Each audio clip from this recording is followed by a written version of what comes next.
హరే కృష్ణ మాతాజీ, హరే కృష్ణ ప్రభుజీ. మీ అందరికీ ఈరోజు కథలోకి స్వాగతం. మీ అందరికీ కూడా గురు పౌర్ణిమ శుభాకాంక్షలు. ఓ, మనం ప్రణామ మంత్రం చేసుకొని కథలోకి వెంటరవుదాము.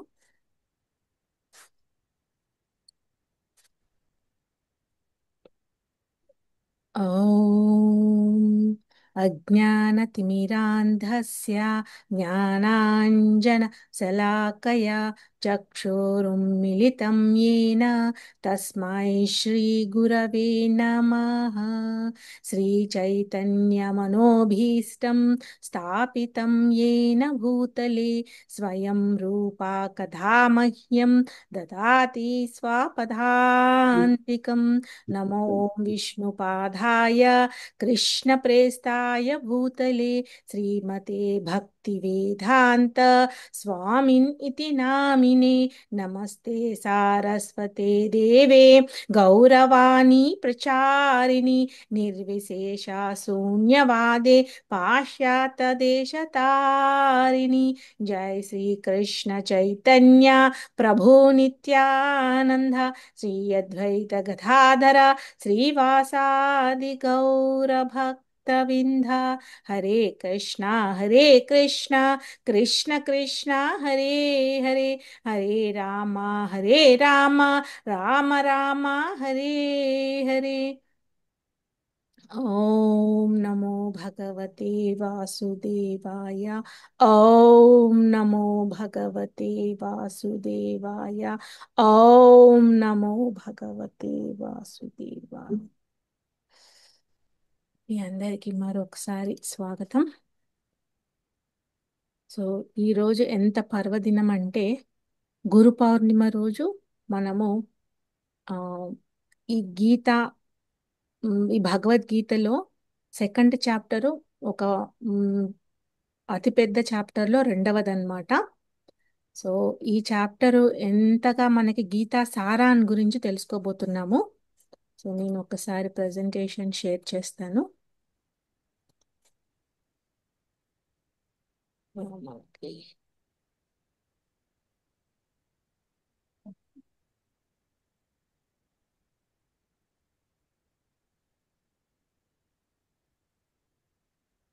మీ అందరూ చూస్తూ ఉంటే చెప్పండి, నాకు కనబడుతుందా?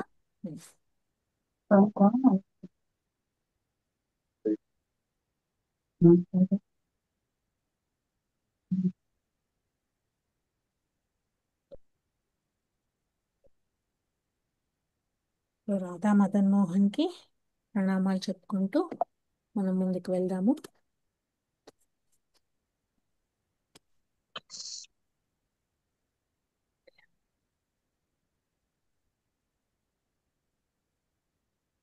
గీతా మహత్యంలోని ఈ శ్లోకాన్ని పఠనం చేస్తూ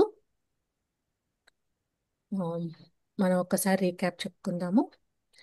ఏకం శాస్త్రం దేవకీ పుత్ర గీతం, ఏకో దేవో దేవకీ పుత్ర ఏవ, ఏకో మంత్రస్య తస్య నామాని యాని, కర్మాపయేకం తస్య దేవస్య సేవా, కర్మాపి ఏకం తస్య దేవస్య సేవా.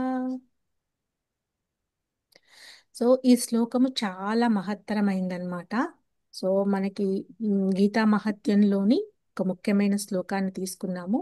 దాంట్లో ముఖ్యంగా ఏంటంటే మన కర్మ ఏ విధంగా చెయ్యాలి, దేవుడికి అది అది మనకి ఆ దేవుడికి చేసే సేవ మన కర్మని ఏ విధంగా తీసేస్తుంది, ఆ కర్మ మనని ఏ విధంగా కాపాడుతుంది, అదే మనకి బ్లెస్సింగ్ ఎలా అవుతుంది అనేది ఈ గీతా మహత్యంలో మనము తెలుసుకున్నామన్నమాట. సో ఒకే మంత్రం ఉంది, ఆ మంత్రంలో అదేమిటి అంటే కృష్ణుణ్ణి స్మరించడం అన్నమాట, కృష్ణు నామని. మళ్ళీ ఒకటే శాస్త్రం ఉంది, ఆ శాస్త్రం ఏమంటున్నారు, దేవకీ పుత్రుని నోటిలో నుంచి వచ్చిన గీతం అన్నమాట. అది మనకి ఆ ఎలా అంటే ఆ చేస్తాను నేను అందరినీ. యా.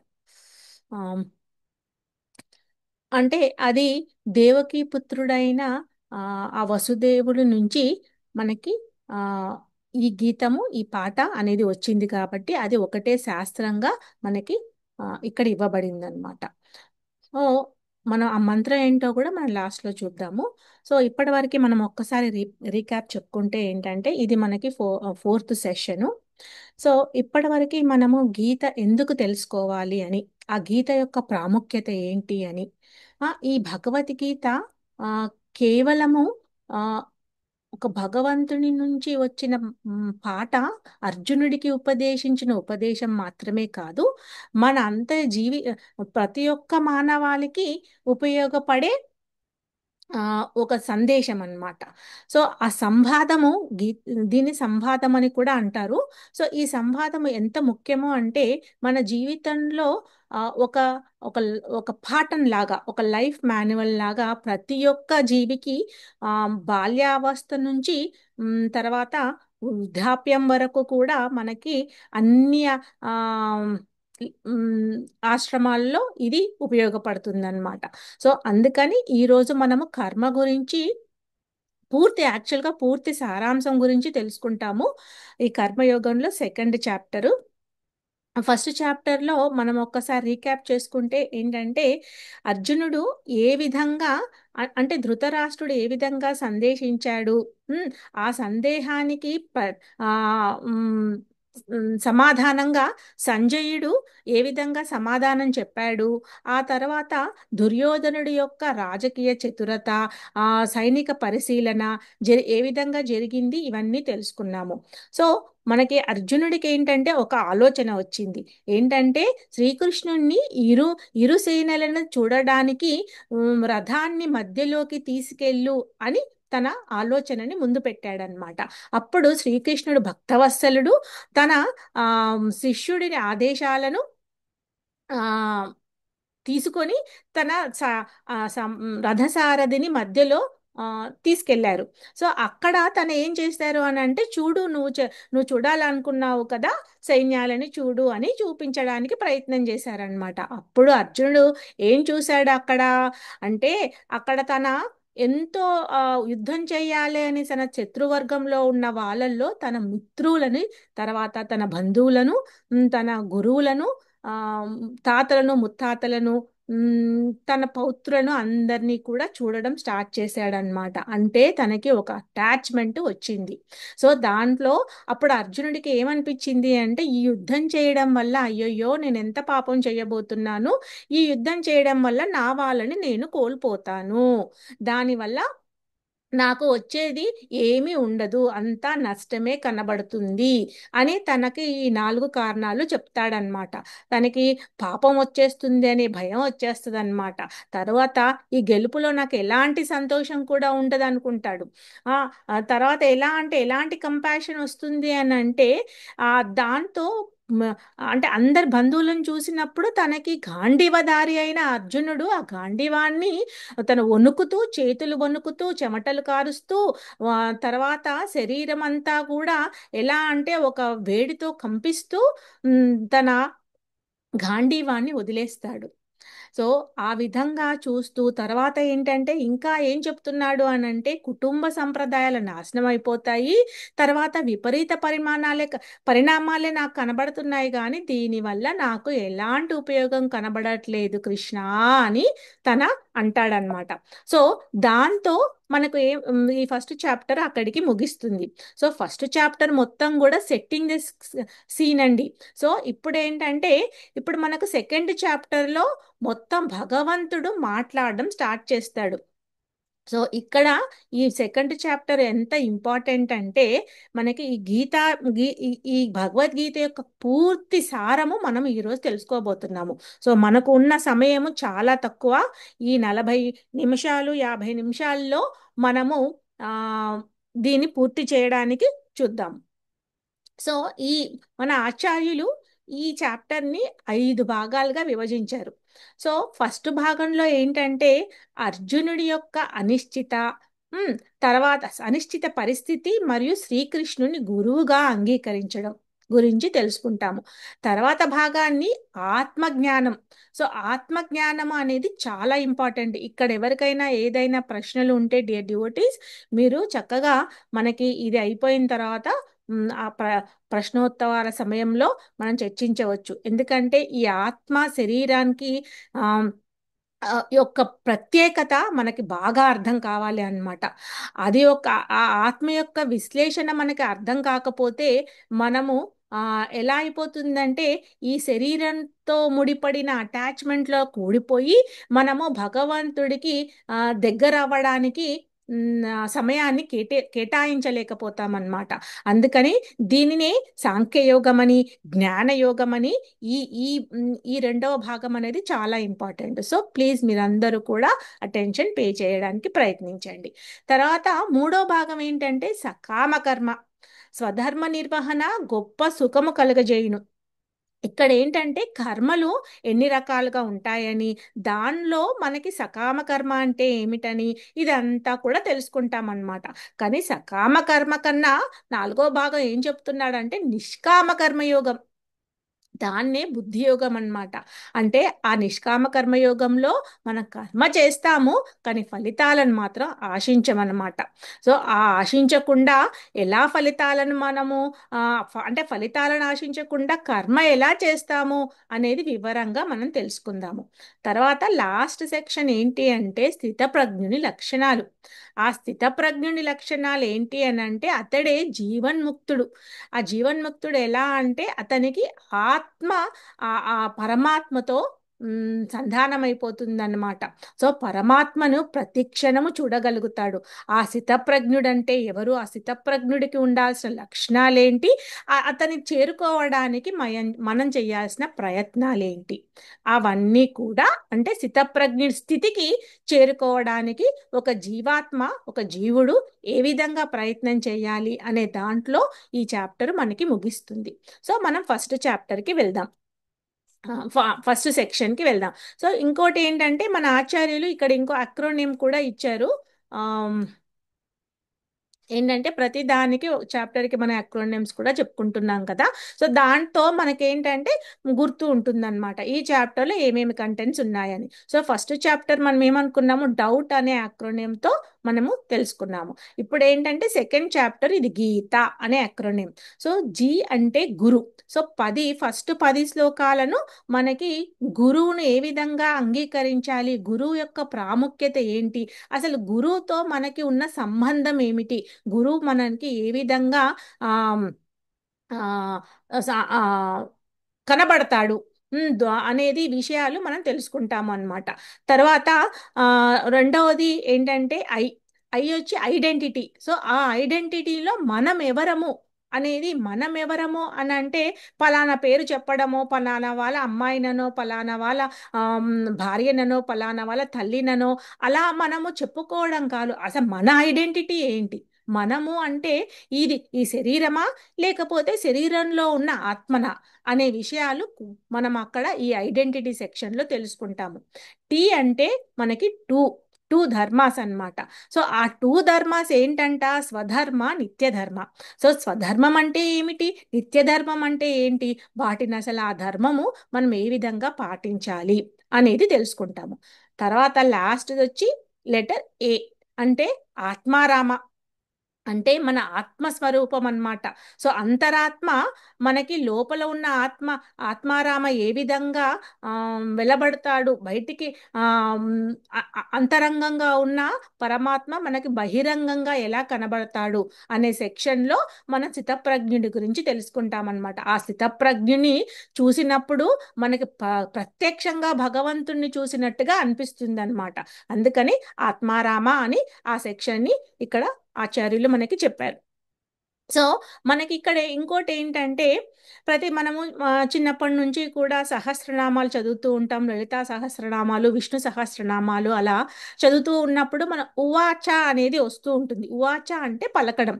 సో ఈశ్వర ఉవాచ అని, తర్వాత భీష్మ ఉవాచ అని, ఆ తర్వాత అర్జున ఉవాచ, ధృతరాష్ట్ర ఉవాచ, సంజయ్ ఉవాచ అని ఇలా చూస్తూ ఉంటాం. కానీ శ్రీకృష్ణ ఉవాచ అని చెప్పలేదండి ఇక్కడ మనకి.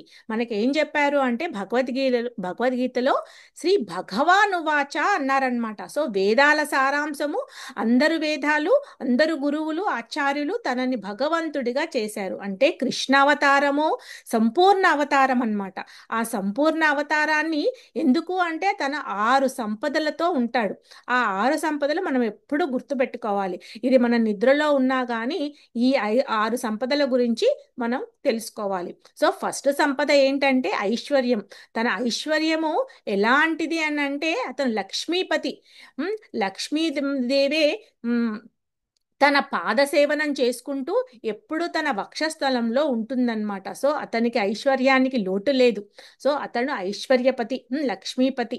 తర్వాత ఏంటంటే జ్ఞానము దిండుగా, ఎలా అంటే వేదాంగాలు ఉపనిషత్తులు అన్నిట్లో ఉన్న సారాంశము మనకి కృష్ణతత్వం తెలుసుకోవడం అన్నమాట. సో రాధారాణినే తన ఆ హృదయంలో ఉంచుకొని ఆ జ్ఞానాన్ని ఏ విధంగా తెలుసుకున్నాడు అని అంటే అది ఒక అంతులేని సంపద. తర్వాత బలం. అతనికి ఎలాంటి బలము అంటే తన పౌగండ స్టేజ్లోనే, అంటే ఒక 7 ఏళ్ల బాలుడుగా ఉన్నప్పుడే గోవర్ధన పర్వతాన్ని తన చిటికన వేలు, ఎడమ చేతి చిటికన వేలుతో తన ఎంతో ఎన్నో రోజుల వరకు, ఒక వారం రోజుల వరకు ఇంద్రుడు కురిపించిన వర్షాలను తట్టుకోవడానికి తన గోవర్ధన పర్వతాన్ని ఎత్తాడనమాట. సో తనకన్నా బలవంతుడు లేడు అనే సంపద మూడవది. నాలుగవది ఏంటంటే కీర్తి. ఆ కీర్తి ప్రతిష్టలు ఎలాంటిది అని అంటే ఆ భగవంతుడికి తన కీర్తి అపకీర్తి అన్నమాట. సో అంతులేని కీర్తి. తన నామాన్ని ఉచ్చరించినా గాని ఆ తన తన పాదాలను, తన కనుబొమ్మలను మనం చూసినప్పుడు ఆ అట్రాక్షన్ ఎలా ఉంటుంది అని అంటే కీర్తి, ఆనందము ఆ విధంగా మనకు వెదజల్లుతూ ఉంటుందన్నమాట. కృష్ణ అని అన్నప్పుడు ఆ కృష్ణ అనే వర్డ్ లోనే మనకు ఎంతో ఆనందాన్ని ఇస్తుంది. అతని ముఖార విందాన్ని మనం చూసినప్పుడు ఎలాంటి కల్మషము కనబడదన్నమాట. ఆ శాంతి ఏ విధంగా కనబడుతుందంటే తనని అంటారు ఆచార్యులు, మనం గుడికి వెళ్ళినప్పుడు కళ్ళు మూయకూడదు, తనని ప్రత్యక్షంగా తన ఒక అణువు కూడా మనం చూస్తూ ఉండాలి అని. ఆ కనుబొమ్మలు చూసినప్పుడు మన కోరికలన్నీ కూడా తీరిపోతాయి అని అంటారనమాట. సో తన పాదాలను మనం దర్శించినప్పుడు మనలో ఉన్న పాపకర్మలన్నీ కూడా పోతాయి అని మనకి ఆ దివ్యమైన ఆనందమైన రూపాన్ని శ్రీకృష్ణ అవతారంలో ప్రతి ఒక్కరు కూడా వీక్షిస్తారు. సో అదే మనకి అంతులేని సంపద. తర్వాత ఆరవది వైరాగ్యం. ఆ అందరూ అంటారు ఈ వైరాగ్యం అనేది శ్రీకృష్ణుడికి ఏ విధంగా ఆ మ్, ఉపయోగపడుతుంది, ఏ విధంగా తనకి వర్తిస్తుంది అని అంటారు. వైరాగ్యం ఎలా అంటే మనకి త్రిగుణాతీతుడు, తన ఈ త్రిగుణాలకు లోను కాడనమాట. సో అతని తన వల్లే ఈ సృష్టి వచ్చిందని స్వర్గము తర్వాత విసర్గము అనే దాంట్లో మనకి తన అణువులో నుంచి అణువులో నుంచి ఈ బ్రహ్మాండము వచ్చి దేనికి కూడా మనకి ఆ అటాచ్మెంట్ లేకుండా అతను ఎంత వైరాగ్యంగా, దీనికి ఒక మంచి స్టోరీ ఉందన్నమాట. ఎలా అంటే అందరు అనుకుంటారు ఓ తన రాసలీల చేశాడు, గోపికలందరూ కూడా తనని పాదసేవనం చేస్తూ ఉంటారు, రాధారాణి ఎప్పుడూ కూడా తన తన హృదయంలో ఉంటుంది, అలాంటి అతనికి మనం వైరాగ్యం ఏంటి అని అంటారు. కానీ ఎంత ఏది ఉన్నా కానీ అతని స్వచ్ఛమైన నిర్మలమైన వైరాగ్యము గురించి మనము తెలుసుకోబోతామన్నమాట. ఎలా అంటే భక్తిదేవికి 2 పుత్రులు, అది జ్ఞాన వైరాగ్యులు. సో జ్ఞానము తెలుసుకుంటున్నప్పుడు వైరాగ్యము, attachment detachment at the same time మనకు అవుతూ ఉండాలన్నమాట. ఎప్పుడైతే మనము ఆ డిటాచ్మెంట్ అవ్వలేదు అంటే మనకు జ్ఞానం అనేది సంపాదించదు. సో వైరాగ్యం అనేది ఇంద్రియాలోనుడు కాదు, అతడు త్రిగుణాతీతుడు అన్నమాట. సో ఆ విధంగా ఈ 6 సంపదలను మనం ఎప్పుడూ కూడా గుర్తుపెట్టుకుంటూ ఉండాలి. సో ఇప్పుడు మనము ఫస్ట్ సెక్షన్లో మనకేంటంటే అర్జునుడు ఏ విధంగా గురువును స్వీకరించాడు అనేది అన్నమాట. సో ఇక్కడ ముఖ్యంగా ఏంటంటే అర్జునుడు మ్, మనకి ఫస్ట్ చాప్టర్లో ఏమనుకున్నాము, చాలా కూడా అతను మోహం చెందాడు. సో ఆ మోహం చెందుతూ తన ఎలా అంటే సరి అయిన పద్ధతిలో నాకు ఇప్పుడు నేను చాలా కూడా ఒక అనిశ్చిత పరిస్థితుల్లో ఉన్నాను, నాకు ఏమి చేయాలో తోచడం లేదు కృష్ణ అని కృష్ణుడి దగ్గరికి వెళ్ళి కృష్ణుడికి చెప్పుకుంటున్నాడు అనమాట. సో మనకి కూడా ఒక షోల్డర్ అనేది ఎప్పుడూ కూడా ఒక స్నేహితుడు కానీ, ఒక గురువు కానీ, ఒక ఒక శ్రేయోభిలాషుడు కానీ ఉండాలి అన్నమాట. సో పక్కవాడు ఎంతో బాధలో ఉన్నప్పుడు మనం వాడిని వినడానికి ఒక మనిషి అనేది చాలా ఇంపార్టెంట్. సో డియర్ డివోటీస్, ఎప్పుడైనా ఎవరైనా మీకు ఏదైనా సలహా గురించి కానీ, ఏదైనా మాట్లాడడానికి కానీ వాళ్ళు మీతో ప్రయత్నించినప్పుడు కొద్దిగా సమయము వెచ్చించి వాళ్ళతో మాట్లాడడానికి ప్రయత్నించండి. ఎందుకంటే ఆ మాట్లాడడంలో ఆ క్షణంలో వాళ్ళకు మీరు ఎంతో ఉపయోగం చేసిన వాళ్ళు అవుతారు. లేకపోతే ఈ మోహం అనే ఒక ఆ ఒక ఆ ఒక రాక్షసి అన్నమాట. అది ఎలా తినేస్తుంది అంటే మన మనసుని, దాంట్లో వాళ్ళకి హెల్త్ ఇష్యూస్ కానీ, లేదా ఎలాంటి అయినా కానీ వాళ్ళు చాలా కూడా భ్రమకు లోను అయిపోయి జీవితంలో ఎన్నో కోల్పోతూ ఉంటారు. అందుకని ఒక మనిషి వాళ్ళని ఓదార్పు అనేది చాలా ఇంపార్టెంట్. ఇక్కడ అర్జునుడు ఒక గాంధీవధారి అయిన అర్జునుడు ఎంతో యోధుడు, ఎన్నో సంవత్సరాలు తపస్సు చేసి ఎన్నో ఆ విలువిద్యలను నేర్చుకొని ఎంతవరకు ప్రతి ఒక్క దాంట్లో గెలుపును సాధించిన క్షత్రియుడైన అర్జునుడు అలా ఆ నీరు కారడం చూసి భగవంతుడు తనని ఎలా ఓదార్చాడంటే చూడండి ఎంత బాగా చెప్పాడు. ఎందుకంటే మాట అనేది మనకి ఆచార్యులు ఏం చెప్తారు అంటే మాట చాలా ముఖ్యం. అది సరళంగా, హితంగా, ప్రియంగా ఉండాలి అన్నమాట. ఎంత సౌమ్యంగా ఉండాలి అని అంటే ఎదుటివాడు ఆ మాటని చూసే వరకు తేనె పూసినట్టుగా ఆ మాటలో వాడు పడిపోవాలి. అంతేకాని ఆ మాట కఠినంగా ఉండకూడదు. సో కఠినంగా ఉండే మాట ఎలా అవుతుంది అని అంటే ఆ మనిషిని దూరం చేస్తుంది. కాబట్టి కఠిన మాటలను మనం వదిలేసి చక్కగా సరళంగా సౌమ్యంగా మాట్లాడడానికి ప్రయత్నం చేద్దాము. అలాగే ఏంటంటే మాట ఇక్కడ అన్నారు కదా తేనె పూసినట్టుగా ఉండాలి అని. ఎప్పుడు ఆ ఇప్పుడు తల్లిదండ్రులు పిల్లలకి మారాన్ చేస్తూ ఉంటే చెప్పడానికి మన ఆ గాంభీర్యం కూడా ఉండాలి. ఎవరికైనా కానీ గురు శిష్యుల్లో కానీ, ఇంకా పేరెంటల్ చేసేటప్పుడు కానీ, ఏదైనా మంచి చెప్పేటప్పుడు ఆ గాంభీర్యం అనేది చాలా ఇంపార్టెంట్. ఇక్కడ మాట ఎంత బాగా చెప్తున్నారంటే కృష్ణుడు ఒకేసారి ఆ ఓ వెరివాడా అని అనలేదు తనని. నువ్వు అలా చేస్తున్నావా అనలేదు. చక్కగా ఎందుకు నువ్వు ఈ విధంగా ఆలోచిస్తున్నావు అని తన ఆలోచనని కొద్దిగా తన మోహాన్ని తొలగించడానికి ప్రయత్నం చేస్తున్నాడు అనమాట. సో మనం ఏంటంటే ఈరోజు ఓన్లీ ఇంపార్టెంట్ శ్లోకాలు మాత్రమే వెళ్తాము. ఎందుకంటే 72 శ్లోకాలు మనం వెళ్తే మనకి ఒక్క రోజు కాదు కదా, మనకి ఎన్ని క్లాసులు అయినా సరిపోదు. సో ఏవైతే ఇంపార్టెంట్ ఉన్నాయో ఈ సెక్షన్ లో అది మాత్రం మనం తీసుకున్నాము. సో మీరు ఎవరైనా చదవాలి అనుకుంటే హ్యాండ్ రైజ్ చేయండి. నేను మీకు అన్మ్యూట్ చేస్తాను, లేదా నేను చదివేస్తాను.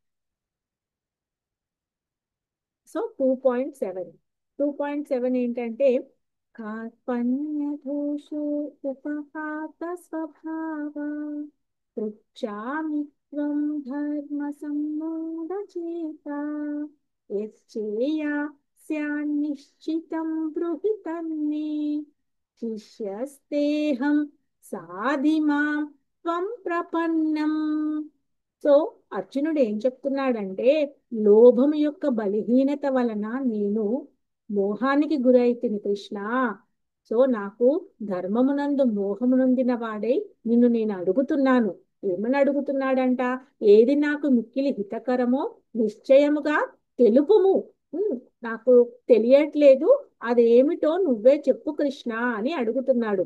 సో అప్పుడు ఏమన్నాడు లాస్ట్ దాంట్లో? శిష్యసేహం సాధిమాం త్వం ప్రపన్నం. అంటే నేను ఇప్పుడు నీకు శిష్యుడను మరియు శరణాగతుడను. సో ఇక్కడ శరణాగతుడయ్యాడనమాట. శిష్యుడు అవ్వడమే కాకుండా శరణాగతుడు. శరణాగతుడు అంటే ఏంటంటే ఆత్మ సమర్పణం. మనము 9 నవవిధ భక్తుల్లో తెలుసుకుంటాం కదా, ఎప్పుడైతే ఆ శరణాగతి తీసుకుంటారో అప్పుడు గురువుకి వాళ్ళు సరెండర్ అయిపోతారనమాట. సో గురువు కూడా వాళ్ళ సిన్సియారిటీ, డిటర్మినేషన్ అన్ని చూసి వాళ్ళకి ఉపదేశం ఇవ్వడానికి చూస్తారు. ఎందుకంటే అప్పుడు గురువు కూడా మనకి ఎలాంటిది ఉంటుంది అంటే కొంతమంది గురువుని టెస్ట్ చేయడానికి ప్రయత్నిస్తూ ఉంటారు. ఆ తర్వాత గురువులో కూడా తప్పు పడుతూ ఉంటారనమాట. గురువే ప్రత్యక్ష దైవం అని తెలుసుకున్నప్పుడు తన శరణాగతుడు అవుతాడు. సో ఆ విధంగా ఉమ్, కృష్ణుణ్ణి చూసినప్పుడు అర్జునుడు ఈ విధంగా చెప్పాడనమాట. కృష్ణ, నేను ఇప్పుడు నీకు శిష్యుడను, శిష్యుడినే కాకుండా శరణాగతి తీసుకుంటున్నాను, నాకు నువ్వు ఉపదేశం ఇవ్వండి అని కోరుకున్నాడనమాట. సో దాంతో మనకి అంటే ఇక్కడ శ్రీకృష్ణుడు ఎంత బాగా ఆ అర్జునుడికి చెప్పాడు అని అంటే ఈ ఫస్ట్ 10 శ్లోకాలను ఏ విధంగా ఉన్నాయో చూద్దాము. సో అర్జునుడిని ఆ విధంగా చూస్తూ అంటే తనని ఎంతగా ఆ అలజడికి గురి అయిన అర్జునుని చూస్తూ కృష్ణుడు ఏంటంటే నామమాత్రపు జాలి ని తన తిరస్కరించాడనమాట. సో 2, 3 శ్లోకాల్లో అది తిరస్కరించాడు. నువ్వు ఏంటంటే అది మనకి అంటారు కదా అన్‌స్టడీగా ఉంటుంది అని. ఎవరినైనా ఒక్కొక్కసారి చూసినప్పుడు పిల్లలు మారాన్ చేస్తూ ఉంటారు. వాళ్ళకి మనము అడిగింది ఇవ్వకపోతే. సో తర్వాత ఏంటంటే మళ్ళీ కొంతసేపు ఊరుకున్నప్పుడు వాళ్ళు ఆ విధంగా ఆగిపోతారు. సో కృష్ణుడికి తెలుసు అర్జునుడిది ఇది నామమాత్రపు జాలి, కరుణ అని. అందుకనే దాన్ని తిరస్కరిస్తూ నువ్వేంటంటే ఆ అర్జునుడు ఏ విధంగా నేను ప్రతిజాడి చెయ్యాలి, నేను ఆ భీష్ముణ్ణి, ద్రోణుణ్ణి, నా గురువు తర్వాత నా పితామహులైన వాళ్ళని, నా బంధువులతో నేను ఎలా ప్రతిదాడి చేయగలను అని అన్నప్పుడు అలా నేను చేయకుండా ఉండేదానికంటే భిక్షం ఎత్తుకుంటాను, అది చాలా బాగుంటది అని అనుకుంటాడనమాట. అప్పుడు ఆ ఏం చెప్తాడు అని అంటే, అయ్యో నువ్వు గాంధీవదారిపై ఉండి నువ్వు భిక్షం ఎత్తుకోవాలనుకుంటావా, అసలు అలా ఎలా అనుకుంటున్నావు నువ్వు అని, నువ్వు నిజంగానే నపుంసకం అయిపోయావా ఏంటి? అప్పుడు అర్జునుడు ఒక 1 ఇయర్ నపుంసకుడుగా వ్యవహరిస్తాడు కదా, అందుకని నువ్వు నపుంసకుడుగా అయిపోయావా ఏంటి నిజంగానే అని తన నవ్వుతూ ఇలా అంటాడనమాట. సో అలా అంటూ మనకి ముందుకు మనం వెళ్తూ ఉంటాం. అప్పుడు ఏంటంటే ఇంకా అందుకని ఈ శరీరానికి ఆత్మకి ఉన్న విశ్లేషణ చెప్పడం స్టార్ట్ చేస్తాడు ఇక్కడ. సో ఇక్కడ ఎంత మంచి మంచి శ్లోకాలు ఉన్నాయి అని అంటే అసలు ఈ కన్సైజ్ చేయడానికి చాలా కష్టమైంది. 72 శ్లోకాలలో 9 శ్లోకాలను తీసుకురావడం అనేది ఆ భగవంతుడు ఏ విధంగా సమకూర్చారో మీరందరూ చూడండి ఇక్కడ. ఎలా అంటే 2.11 శ్రీ భగవానువాచ అశోచ్యాన్ అన్యశోచస్త్వం ప్రజ్ఞావాదాం సభాససే గతాసుం న గతాసుంశ్చ నాను శోచంతి పండితః అసాచు అన్యశోచస్త్వం. సో ఇక్కడ ఏమంటున్నాడు అని అంటే నీవు దుఃఖింపదగని దాని గురించి దుఃఖించుచున్నావు అర్జున అని శ్రీకృష్ణ భగవానుడు చెప్తున్నాడనమాట. ఏంటంటే నువ్వు ప్రజ్ఞతో కూడిన పలుకులను కూడా పలుకుతున్నావు. ఏంటంటే ధర్మశాస్త్రం, న్యాయశాస్త్రం అని చెప్తున్నావు. మళ్ళీ తర్వాత ఇలా కుటుంబ ఆ సాంప్రదాయాలు నశిస్తాయని చెప్తున్నావు. తర్వాత ఈ పాపం వస్తుందని చెప్తున్నావు. అన్ని చెప్తున్నావు. ప్రజ్ఞతో కూడిన పలుకులను పలుకుతూనే నువ్వు ఏంటంటే అంటే దుఃఖించకూడని విషయాల గురించి దుఃఖిస్తున్నావు అని చెప్తున్నాడు అనమాట. సో అందుకని జీవించి ఉన్న వారి గురించి కానీ మరణించిన వారిని గురించి కానీ పండితుడైన వాడు ఎవరు కూడా దుఃఖించరు. సో అనవసరంగా మనం దుఃఖించవలదు అని తనని నచ్చ చెప్తున్నాడు. సో చాలా మటుకి దుఃఖంలో ఉన్నప్పుడు అందరూ కూడా ఎలా అంటే ముందు వెనుకలు ఆలోచించకుండా దుఃఖిస్తుంటారు. కానీ కారణం లేకుండా దుఃఖిస్తే అది అనవసరంగా దుఃఖించడం అవుతుంది అని మనకి ఇక్కడ భగవంతుడు చక్కగా వివరిస్తున్నారనమాట. సో ఇక్కడ ఆ ఇది ఒక్కసారి చక్కగా చూడండి. ఈ పిక్చర్ ఎంత బాగా మనకి వివరిస్తుంది అని అంటే ఈ 3 చూడండి. ఇక్కడ ఏంటంటే ఫస్ట్ ఇది గ్రాస్ బాడీ. ఈ గ్రాస్ బాడీ దేంతో ఏర్పడింది? Earth, water, air, fire, ether అంటే ఈ పంచభూతాలతో మనకి ఈ గ్రాస్ బాడీ అంటే శరీరము ఒక ఉంది. సో తర్వాత ఏంటంటే ఈ గ్రాస్ బాడీ తర్వాత సెటిల్ బాడీ. ఈ సెటిల్ బాడీ అనేది ఏమంటారు అని అంటే సూక్ష్మ శరీరం. సో ఇది స్థూల శరీరం అయితే ఇది సూక్ష్మ శరీరం. ఈ సూక్ష్మ శరీరము మన దేంతో ఉంటుంది? మనస్సు, బుద్ధి, అహంకారం. సో ఇదేంటంటే డియర్ డివోటీస్ మనకి ఒక శరీరము ఎలా అంటే ఆ శరీరంలో చలనము, ఆత్మ ఉన్నంత వరకే ఆ శరీరానికి ఒక విలువ. ఆ శరీరంలో ఎప్పుడైతే ఆత్మ వేరైపోతుందో ఆ శరీరాన్ని అందరూ పనికిరాని అంటే ఒక బాడీ అని పిలుస్తారు. అప్పటి వరకు ఒక పేరుతో పిలిచిన ఆ శరీరము కాస్త పేరు లేని చలనము లేని ఒక బాడీ లాగా ఉండిపోతుందన్నమాట. సో అందుకని ఆ శరీరము మనము తెలుసుకోవాలి. ఆ శరీరం అంటే ఏంటి, ఆ తర్వాత ఆ శరీరానికి ఆత్మకి ఉన్న సంబంధం. ఉమ్. ఆ ఆత్మ ఎలా అంటే మనకి ఆ మనస్సు, బుద్ధి, అహంకారంతో కూడి ఉంటుందన్నమాట. సో ఇందులో ఏదొక్కటి కూడా మనస్సులో కానీ మనం చేసే బుద్ధిలో కానీ, వహించే బుద్ధిలో ఇంటెలిజెన్స్ లో కానీ అహంకారం చూపించినప్పుడు కానీ ఇలాంటి ఏది ఉన్నా కానీ మళ్ళీ మనకి ఈ శరీరం తీసుకునే అవకాశం కలుగుతుందన్నమాట. సో ఆ శరీరంలో మనకి మళ్ళీ మానవ జన్మ అనేది రాకపోవచ్చు. మానవ జన్మ సుదుర్లభ అంటారు. సో ఆ మానవ జన్మ రాకుండా మనం కాపాడుకోవడానికి మన ఈ సెటిల్ బాడీలో నుంచి కూడా ఆ ఆత్మ పరమాత్మతో కలవాలి. సో అది కలవాలి అని అంటే ఆ పరమాత్మ సచ్చితానంద అంటే ఆ సచ్చి ఎప్పుడూ కూడా ఆనందమైతం అయిన ఆధ్యాత్మిక జీవితంతో మనము కలుపుకొని ఉండాలి. సో భక్తుడు ఎప్పుడూ కూడా తన తన ప్రతి పనిని ఆధ్యాత్మికం చేసుకుంటాడు అనే విషయాన్ని మనం తెలుసుకుంటామన్నమాట. సో అందుకని ఇక్కడ మన ఆచార్యులు ఏం చెప్తున్నారు అని అంటే ఆత్మజ్ఞానం గురించి మనం బాగా క్షుణ్ణంగా అర్థం చేసుకోవాలి. లేదు అంటే అందరూ కూడా ఈ గ్రాస్ బాడీ సెటిల్ బాడీలోనే ఉండిపోతారు. అసలు మనకి ఏ భగవంతుడితో మనం సంబంధం పెట్టుకున్నప్పుడు శరీరానికి అలసట అనేది కనబడదన్నమాట. శరీరం పడుతున్న అవచాట్లు, అడ్డంకులు ఏవి మనకి కనబడవు. అంతరాత్మలో ఉన్న పరమాత్మ మనకి జ్ఞానాన్ని, జ్ఞానోదయాన్ని చూపిస్తూ ఉంటాడనమాట. సో అందుకని ఆత్మకి మనకి శరీరానికి దెబ్బ తలిగితే బాధ కనబడుతుంది, కానీ అది భగవంతునికి ఆధ్యాత్మికం చేసినప్పుడు ఎలాంటి బాధ అనేది కనబడదన్నమాట. సో అందుకని మన కోరికలను, మన ఇంద్రియాలను, మన యాక్షన్స్ ని అన్నిటి కూడా ఆధ్యాత్మికం చేసుకోవాలి అంటే ఒకే ఒక దారి భగవంతుడికి దగ్గర అవ్వడం. ఉపవాసము చేస్తే మనకు భగవంతుడికి దగ్గర అవుతాము. అంటే దగ్గర అవ్వడము. భగవంతుడికి పూజ చేస్తే దగ్గర అవుతాము. భగవంతుడితో ఆ ధామ్స్ కి తనని ఆ పుణ్యక్షేత్రాలకు వెళ్తే మనకి దగ్గర అవుతాము అనుకుంటాము. అది ఒక చిన్న పాట మాత్రమే. కానీ ముఖ్యంగా మనం తెలుసుకోవాల్సింది ఏంటంటే మన ఆత్మ. ఆత్మ ఎంత దగ్గరగా ఉంది, ఆత్మ పరమాత్మతో కలిసిందా, పరమాత్మ మనలోనే ఉన్నాడు. క్షేత్రజ్ఞ యోగచ అని మనం నేర్చుకుంటాము. సో అప్పుడు ఆ క్షేత్రజ్ఞుడు మన మన క్షేత్రం అనే శరీరంలో ఎలా ఉన్నాడు అని మనం తెలుసుకుంటాం అన్నమాట. పరమాత్మ మనలో ఉన్న పరమాత్మను మనం వదిలేసి ఎక్కడెక్కడికి వెళ్తున్నాము, మనం ఏం చేయాలనుకుంటున్నాము, ఎలాంటి కర్మ చేస్తున్నాము, ప్రతి క్షణం మనం ఆధ్యాత్మికంగా చేసుకుంటున్నామా అని ఆలోచించాలన్నమాట. ఆ ఆలోచన మన మైండ్ ఎప్పుడూ కూడా ఏదో ఒకటి చేస్తూ ఉంటుంది. సో ఆ మనసు అనేది చంచలం.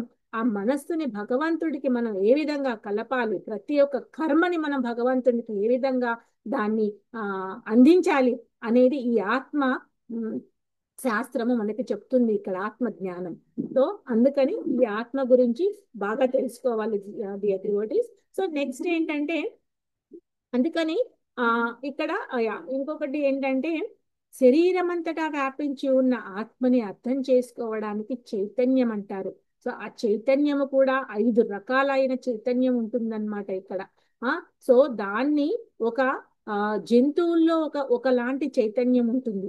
అలాగే జంతు జీవనము నుంచి మానవుడికి ఒక మానవ జీవితం వచ్చిన తర్వాత అది ఒక ఆ వికసిత చేతన నుండి పూర్ణ వికసిత చేతనకి వెళ్ళాలి అని అంటే మనం ఏ విధంగా ప్రయత్నం చేయాలి, అసలు మన కాన్షియస్ లెవెల్ ఏ విధంగా ఉన్నాయి. ఆహార నిద్ర భయమైదునంచ అంటారు. అంటే ఎందుకంటే అది శరీరము కేవలము కూడా మన జంతు జీవనంలో కూడా ఎలా అంటే మనకి 84 జీవరాశుల్లో ఆ, జంతువుడికి మానవుడికి ఉన్న సృష్టిలో భగవంతుడు ఏమనుకున్నాడంటే జంతువులన్నిటిని సృష్టించినప్పుడు అతనికి తృప్తి కలగలేదు, తనకి ఆనందం వేయలేదు. కానీ మానవుడిని సృష్టించినప్పుడు మానవుడికి ఉన్న చైతన్యము, తనకి ఉన్న ఆ ఆ జ్ఞానముతో భగవంతుడు చాలా సంతోషించాడనమాట. సో అందుకనే మనం చేసే ప్రతి పని కూడా చాలా ప్రొడక్టివ్ గా అది భగవంతుడితో కలుపుకుంటున్నామా లేదా అని మనం చెయ్యాలి. అంతేకాని ఒక జంతువు కూడా ఎలా అంటే అది కూడా ఆహారం గురించి ఆ ఆ, వేటాడుతుంది. ఆ వేటాడిన తర్వాత దాన్ని ఆ వేటాడడానికి ఎంతో డిపెండింగ్ చేస్తుంది అనమాట. అది వేటాడి సమకూర్చుకొని ఆహారాన్ని సమకూర్చుకొని ఆ తర్వాత మళ్ళీ దాచుకొని మళ్ళీ తర్వాత అది మళ్ళీ మళ్ళీ ఆ విధంగానే చేస్తూ తన సంతానాన్ని పెంపొందించుకుంటూ ఉంటుంది. కానీ మానవుడు కూడా ఏంటంటే ప్రతి దినము పొద్దున్న నుండి సాయంత్రం వరకు వర్క్ చేస్తూ తర్వాత సంపాదన చేస్తూ మళ్ళీ ఆ సంపాదనకు ఎలా ఖర్చు పెట్టాలని ఆలోచిస్తూ మళ్ళీ తర్వాత మళ్ళీ కూడా అదే రొటీన్ లో ఉంటే అది భగవంతుడికి చేరువ చేయదన్నమాట. మనం చేసే ప్రతి పని అందరూ అంటారు వర్క్ ఈజ్ వర్షిప్ అంటారు, కాదండి. Work as worship. ఎలా అంటే మన వర్క్ భగవంతుడి గురించి చేయాలి. అంతేకాని మన చేసే వర్కే భగవంతుడు అని అనుకున్నామో అక్కడే మనం పప్పులో కాలేసామన్నమాట.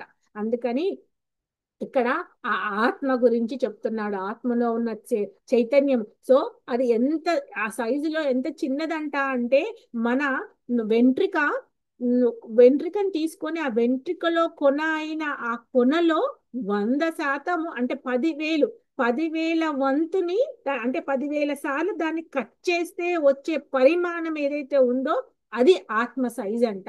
అంత చిన్న ఆత్మ మనకి శరీరంలో లేకపోతే ఆ శరీరానికి చైతన్యం అనేది ఉండదు. అలాంటి ఆత్మ గురించి మనం తెలుసుకోలేకపోయామో అప్పుడు మనకి ఏంటంటే ఆత్మ జ్ఞానం అర్థం కాదు. సో అందుకని ఆత్మ జ్ఞానాన్ని అర్థం చేసుకోవడానికి ఆధ్యాత్మికమైన గురువుని సంప్రదించినప్పుడు మనలో ఉన్న అజ్ఞానాన్ని తొలగించి వెలుగులోనికి ప్రయాణం ప్రయాణించడానికి ప్రయత్నిస్తామన్నమాట. సో ఇంకా చూద్దాము. సో ఇక్కడ అందుకని భగవంతుని అనుపరిమాణ హంస గుణరీత్యా భగవంతునితో సమానమైనది. ఇక్కడ ఏమంటున్నారంటే భగవంతుడు తర్వాత భక్తుడు ఏ విధంగా సమానమయ్యాడు అంటే భగవంతుడిలో ఒక అంశనే జీవాత్మ అంట. సో ఒక అంశ అంటే భగవంతుడు ఒక సముద్రం అయితే జీవాత్మ అందులో ఒక నీటి బిందువు లాంటిది. ఆ నీటి బిందువు కానీ ఆ నీటి బిందువు కలిస్తేనే కదా మనకి ఒక గిన్నెలో వాటర్ అవుతుంది. సో అట్లాగే అలాగే ఒక నదులు అన్ని కలిస్తేనే ఒక సముద్రం అవుతుంది. ఆ విధంగా మనము గుణరీత్యా భగవంతునితో సమానమవుతాము అని చెప్తున్నారనమాట. ఆ తర్వాత ఆత్మ ఎప్పటికీ అంటే ఆత్మ జ్ఞానవంతమైనది, అది నిత్యమైనది, శాశ్వతమైనది మరియు పురాతనమైనది. ఇప్పుడు ఏంటంటే మనం చాలా మట్టికి అందరం వింటూ ఉంటాము ఆత్మ గురించి. ఎలా అంటే పునర్జన్మ.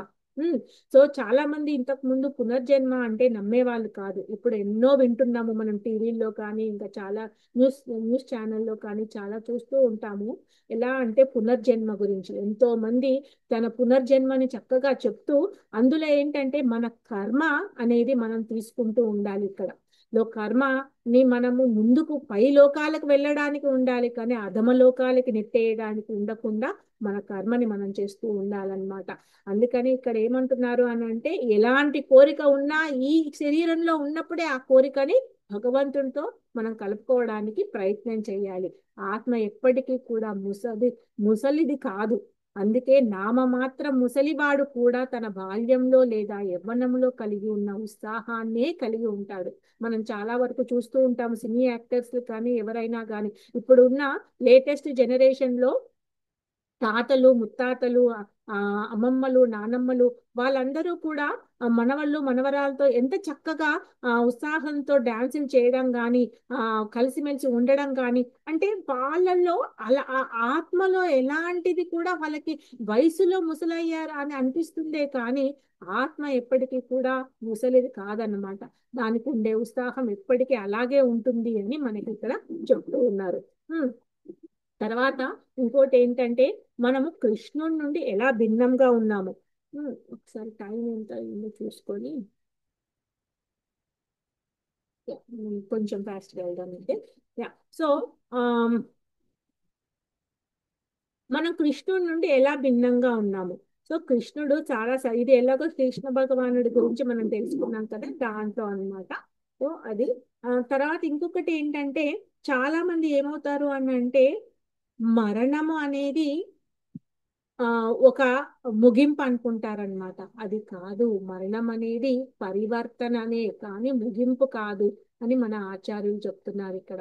ఎందుకంటే మరణించిన తర్వాత ఆ జీవి ఇంకొక శరీరాన్ని తీసుకుంటాడు. సో అందుకని మరణించే ముందు వరకు కూడా మరణ సమయంలో మనము ఆ భగవంతుణ్ణి ప్రార్థించాలి. అది ప్రార్థించడము అంటే అందరికీ సులభమైనది కాదండి.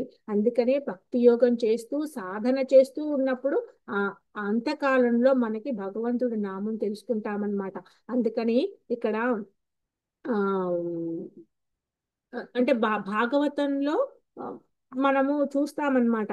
ఎన్నో ఎన్నో కథల రూపంలో మనము ఇవన్నీ కూడా తెలుసుకుంటాము. సో ఇక్కడ అందుకని భగవద్గీత అనేది ఒక పరివర్తన తీసుకొస్తుంది. అందరూ అనుకుంటారంటే ఏంటంటే ఇందులోకి మత ప్రచారంలో కానీ ఇంకా ఎవరైనా కన్వర్షన్ కి తర్వాత ట్రాన్స్ఫర్మేషన్ కి చాలా తేడా ఉందండి. సో అందుకని ఇక్కడ మనం అది గుర్తించాలి. భగవద్గీత పరంపరలో వచ్చిన గురువుల గురించి మనం తెలుసుకుంటూ ఉన్నప్పుడు మనకేంటంటే మనలో పరివర్తనని తీసుకొస్తారనమాట. ఆ పరివర్తనతో మన మరణం వచ్చే సమయానికి కూడా మనకి ఎలాంటి కూడా బాధ కలగదు. సో దాంట్లో ఏమి చేయాలో అనిపించి మన ఈ ప్రాసెస్ లో ఎలాంటి నష్టం లేదు అనేది కూడా మనం తెలుసుకుంటాం. ఇక్కడ చూడండి ఏంటంటే నత్వేవాహం చాతునాసం నత్వం నేమి జనాధిప నైవాన భవిష్యామః సర్వే వయం మత పరం. అంటే నేను పరమాత్మలోని సమయం ఏదీ లేదు. అంటే అక్కడ ఏం చెప్తున్నాడంటే పరమాత్మ లేని సమయం ఏమీ లేదంటున్నాడు అనమాట. నువ్వు గాని ఈ రాజులందరూ కూడా ఉండకపోలేదు. ఎలా ఏం చెప్తున్నాడు అని అంటే నత్వేవాహం జాతునాశం. ఆ నేను లేని సమయం ఎప్పుడూ లేదు. నత్వే నేమే జనాధిప. నువ్వు గాని రాజులందరూ కానీ లేరు అప్పుడు, కానీ నేనున్నాను. భవిష్యత్తు నందు కూడా మీరందరూ ఉండకపోవచ్చు, కానీ నేనుంటాను అని చెప్తున్నాడు అనమాట. మనలో ఎవరైనా ఇక ముందు ఉండొచ్చు ఉండకపోవచ్చు, కానీ ఆత్మ అనేది శాశ్వతం.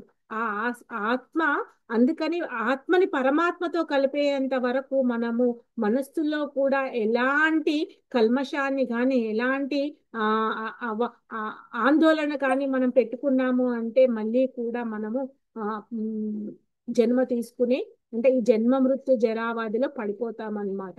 అందుకని ఇక్కడ అందరూ ఏం చెప్తున్నారు అని అంటే మనం శాశ్వతంగా నిలిచిపోవడానికి ప్రయత్నించాలి. అది ఎలా? భగవంతునితో కలవడానికి మనం చేసే ప్రయత్నం ఏంటి అనేది కూడా మనం తెలుసుకోవాలి అన్నమాట. సో ఈ శ్లోక కూడా చాలా ఇంపార్టెంట్. ఎంత బాగా ఈ ఫోటో కూడా చూడండి, మనకి ఎన్ని జనరేషన్ లో నుంచి కూడా మనం చూస్తూ ఉంటాము. మన తాతకి వాళ్ళ కొడుకు కన్నా కూడా మునిమణ్వన్ని చూసినప్పుడు చాలా ఆనందం వేస్తుందంట. సో అందుకని ఏం చెప్తున్నారు అని అంటే ఇక్కడ చూడండి, దేహినోస్మిన్ యథా దేహే కౌమారం యౌవనం జరా తథా దేహాంతర ప్రాప్తి ధీరాస్తత్ర నముహ్యతి. దేహినోస్మిన్ యథా దేహే అంటే దేహదారి నిరంతరంగా ఈ శరీరమునందు ఎట్లు బాల్యము నుండి యవ్వనమును, యవ్వనము నుండి వృద్ధాప్యమును పొందునో జీవాత్మ కూడా అదే విధంగా మరణ సమయమున మరొక దేహమును పొందును. అట్టి మార్పుచే ధీరుడెప్పుడూ మోహమునందడు. ఇది ఏం చెప్తున్నాడు కృష్ణుడు అర్జునుడికి? ఎందుకంటే తన అందరినీ కూడా చూస్తున్నాడు కదా, తన బంధువులను మిత్రులను తర్వాత తన తాతని గురువుని. అందుకే చెప్తున్నాడు నువ్వు శరీరాలను కాదు చూడాల్సింది, వాళ్ళ ఆత్మని. వాళ్ళు ఏ విధంగా ఇప్పుడు ఎందుకంటే వాళ్ళు అధర్మ పక్షాన ఉన్నారు. సో అధర్మ పక్షాన ఉన్నప్పుడు వారికి ఆ శరీరాన్ని చాలించడం అనేది చాలా ఇంపార్టెంట్. మనము సతీదేవిది కూడా దక్షిణ యజ్ఞంలో తన దేహాన్ని ఏ విధంగా చాలించింది అనేది విన్నాము మనము. ఎందుకంటే తన తన భర్తని ఆ విధంగా దూషించినప్పుడు, అవమానించినప్పుడు అప్పుడు తను ఏమనుకుంటుంది అంటే సతీదేవి ఆ చెప్తుందన్నమాట ఆ దక్షుడికి, ఈ శరీరము నీ వల్ల వచ్చిన శరీరాన్ని నేను దహనం చేసుకుంటాను అని తన దహనం చేసేసుకుంది. సో దానివల్ల మనకి చాలా నేర్చుకున్నాం. ఇక్కడ చెప్తున్నారనమాట, ఈ శరీరము కేవలము ఒక ఆ, పంచభూతాలతో మనకు ఏర్పడిన ఒక ముద్ద, మాంసపు ముద్ద. దాంట్లో చలనం అనేది మనము తెలుసుకోకపోతే ఆ చలనాన్ని పరమాత్మతో మనం కలపకపోతే దానికి ఎలాంటి విలువ లేదు అనే విషయము మనకి పదే పదే పదే మన ఆచార్యులు ఇక్కడ తెలియజేస్తున్నారు. సో అందుకే సెల్ఫ్ రియలైజేషన్ అంటారనమాట. ఎప్పుడైతే ఆత్మ తెలుసుకుంటుందో దానికి ఇంకా అంతు అనేది కనబడదు. అది ఏ విధంగా అంటే ఇంకో శ్లోకం కూడా చాలా బాగా మన ఆచార్యులు ఇచ్చారు ఇక్కడ. మాత్రా స్పర్శేస్తు కౌంతేయ శీతోష్ణ సుఖ దుఃఖదా ఆఘమాపాయినో నిత్యా తాం తితిస్తస్వ భారత. అంటే ఓ కుంతి పుత్ర, భారత అని అంటున్నాడు కదా, అంటే ఓ కుంతి పుత్ర, ఇంద్రియాలు ఇంద్రియమను భావం నందు నుండును శీతోష్ణములను మరియు సుఖ దుఃఖములను కలిగించును. అవి రాకపోకలు గలవి మరియు అనిత్యమైనవి. అందరూ వాటిని సహించుట నేర్చుకొనవలను అని చెప్తున్నాడు. ఓ భరతవంశీయుడా, ఇది ఏ విధంగా అంటే ఇక్కడ ద్వంద్వములు అన్నాడు, అంటే డ్యువాలిటీస్. అవి అవి టెంపరరీ, తాత్కాలికమైన ద్వంద్వములను నీవు సహించాలి. అంటే మనకి ఎలా అంటే పేషెన్స్ చాలా ఇంపార్టెంట్. ఇప్పుడు మనకి బయట ఇప్పుడు అందరికి సమ్మర్ కదండి. సో సమ్మర్ లో ఏంటంటే బాగా ఎండ పోస్తుంది అనేసి అందరు అనుకుంటారు, అబ్బా ఇది ఎండ ఎప్పుడు పోతుందో, మనకి ఎప్పుడు మళ్ళీ చల్లగా అవుతుందో అని, వంట చేయడానికి కష్టం అవుతుందని, బయట వాకింగ్ చేయడానికి కష్టం అవుతుందని, తర్వాత ఎన్నో ఎన్నో కూడా మనం అనుకుంటూ ఉంటాం. మన ప్లాంట్స్ కి వాటర్ అవ్వట్లేదని, ఇష్టమైన ప్లాంట్ వాడిపోతుందని, ఇలా ఎన్నో అనుకుంటాం కదా. కానీ ఎండ కూడా చాలా ఇంపార్టెంట్. సో ఆ ఎండ లేకుంటే మనకి ఆ ఉమ్, ఎలా అంటే ఇప్పుడు చాలా మంది అనుకుంటారు మామిడి పండ్లు ఎండాకాలంలోనే కదా వస్తాయి కదండి, మరి చెట్లకి కొన్ని కొన్నింటికి బాగా ఎండ కూడా అవసరం అన్నమాట. సో ఎండ వాన అనేది ఏ విధంగా ఉంటుందో, శీతోష్ణాలు అంటే చలికాలం ఎండాకాలం లాగా సుఖ దుఃఖాలు కూడా అలాగే ఉంటాయి అని చెప్తున్నారనమాట. అందుకని మన ఇంద్రియాలను మనము నిగ్రహించుకుంటూ ఈ సుఖ దుఃఖాలను ఓర్చుకుంటూ, సుఖం ఉంది అని అంటే వెంటనే మనకు దుఃఖం వస్తుంది అని అనుకున్నవాడు ధీరుడు. అంతేగాని నాకేమి దుఃఖం లేదు, నేను ఎప్పుడు సుఖంగా ఉంటున్నాడు అంటే అతను మూర్ఖుడు అనమాట. సో అది మనం తెలుసుకోవాలి. దుఃఖంలో ఉన్నాము అంటే ఆనందంగా ఉండాలి అన్నమాట. ఎందుకంటే త్వరలోనే సుఖం వస్తుంది అని. సో ఆ విధంగా సుఖ దుఃఖాల గురించి మనం చెలించకుండా, ఎప్పుడు అవి ఏం చెప్తున్నారంటే అవి రాక పోకలు జరగక మానవు, వస్తూ ఉంటాయి. కాబట్టి వాటి గురించి చెలించకుండా చాలా సహనంతో ఓర్పుతో మనకు వచ్చిన ఛాలెంజెస్ ని తీసుకుంటూ టాలరేట్ చేస్తూ ముందుకు వెళ్ళిన వాడే చక్కగా ఈ భక్తిలో ముందుకు వెళ్ళగలుగుతాడు. అర్జున, నువ్వు ఈ విధంగా మోహన్ నొందకుండా యుద్ధం చెయ్యి అని చెప్తున్నాడు అనమాట. సో దీంట్లో ఇంకా మనకి కొన్ని ఈ ఎగ్జాంపుల్స్ ఇచ్చాను, తర్వాత మనం చూసుకోవచ్చు. తర్వాత ఏంటంటే పేషెన్స్. సో ఓర్పు యొక్క ఫలితం, సంతోషకరమైన క్షణంలో సంతోషించవచ్చు కానీ గర్వంగా లేదా అతిగా ఆత్మవిశ్వాసంతో ఉండకూడదన్నమాట. సో అలా ఉన్నవాడు ఎప్పుడు కూడా జీవితంలో బాధను ఎదుర్కోవాలి కానీ నిరుత్సాహపడకూడదు. ఎందుకంటే ఈ ప్రపంచంలో సుఖము మరియు దుఃఖము రెండూ తాత్కాలికమే అనే ఓర్పు మనకి చాలా అవసరం. అది తెలుసుకోవాలి. సో ప్రతి ఒక్కడు ఎవరైతే అది తెలుసుకుంటాడో అతను చాలా ఆ, ముందుకు వెళ్ళగలుగుతాడనమాట. సో ఇంకా ఏంటంటే ఆ కొంచెం ఒక కొద్దిగా ఈరోజు ఒక 15 నిమిషాలు ఎక్కువ తీసుకున్నాము, ఎందుకంటే ఈ చాప్టర్ లో మనం ఇంకా 2-3 సెక్షన్స్ ఉన్నాయి కాబట్టి. సో ఇది ఇది కూడా చాలా ఇంపార్టెంట్ అన్నమాట. न जायते म्रियते व कदाचिन् नायं भूत्वा भविता व न भूयः अजो नित्या शाश्वतोऽयं पुराणो न హన్యతే హన్యమానే శరీరే. ఎందుకంటే ఆత్మకు ఎప్పుడు జననము లేదా మరణము ఉండదు. అది ఇంకా రాలేదు, రా రా రాలేదు మరియు ఇంకా ఎప్పటికీ ఉండదు. అది జన్మించదు. జన్మించినది, శాశ్వతమైనది, నిత్యమైనది మరియు ఆది ఆదిమైనది, అంటే అంతం లేనిది. శరీరము చంపబడినప్పుడు అది చంపబడదు, ఆత్మ ఎన్నడూ మరణించదు అనే విషయాన్ని మనం ఇక్కడ తెలుసుకోవాలి అన్నమాట. సో శరీరం మరణిస్తుంది, ఒక శరీరంలో నుంచి ఇంకో శరీరంలోకి ఆత్మ ప్రవేశిస్తుంది ఎప్పుడైతే తన కోరికలు తీరకపోతే. అదే కోరికలు ఏమీ లేదనుకోండి, భగవంతునితో కలిసిపోయింది. అంతే సింపుల్ గా మనం అది తెలుసుకోవాలన్నమాట. ఆ కోరికల్ని ఏ విధంగా తీసేయాలి అనేది మనకి చాలా ఇంపార్టెంట్. ఉన్న కోరికలు ఏంటి అనేది తెలుసుకుంటూ ఉండాలి. సో ఇంకోటి ఏంటంటే ఆ, తర్వాత సెక్షన్ ఏంటంటే మనకి సకామ కర్మ. ఈ సకామ కర్మలు అంటే మనం తెలుసుకున్నాం కదా, ఈ రెండు ధర్మాలు, మన నిత్య ధర్మము, తర్వాత నిర్జుక్త ధర్మము. సో స్వధర్మం ఏంటి, నిత్య ధర్మం ఏంటి. సో ఈ కర్మలు ఏంటంటే మనకి మూడు రకాలు. ఫస్ట్ది వికర్మ, తర్వాత సకర్మ, సకామ కర్మ, తర్వాత అకర్మ. సో వికర్మ అనేది ఏంటంటే శాస్త్రాల్లో నిషేధించబడింది. అది ఎలాంటిది అని అంటే మనం చేసే ప్రతి పనిని శాస్త్రాల ప్రకారం చేయకుండా మన ఇష్టం వచ్చినట్టు చేసే కర్మ. సో ఆ కర్మని మనం ఫస్ట్ నిషేధించాలి. ఆ వికర్మలో ఎలా అంటే మనము ఇప్పుడు మన అందుకని మన ఆచార్యులు ఏం చేశారు అని అంటే 4 రెగ్యులేటివ్ ప్రిన్సిపల్స్ అని చెప్పారు. No meat eating, no intoxication, no gambling, తర్వాత ఆ,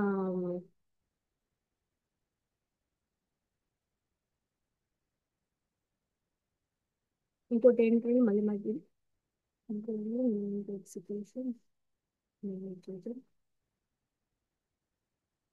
Mataji, no gambling, no gambling అని చెప్పుకున్నాం అనుకుంటున్నమాట. ఇది no no drinking, gambling, no cheating, ఇంకొకటి ఏది అనేది రావట్లేదు, నో ఇల్లిసిట్ సెక్స్.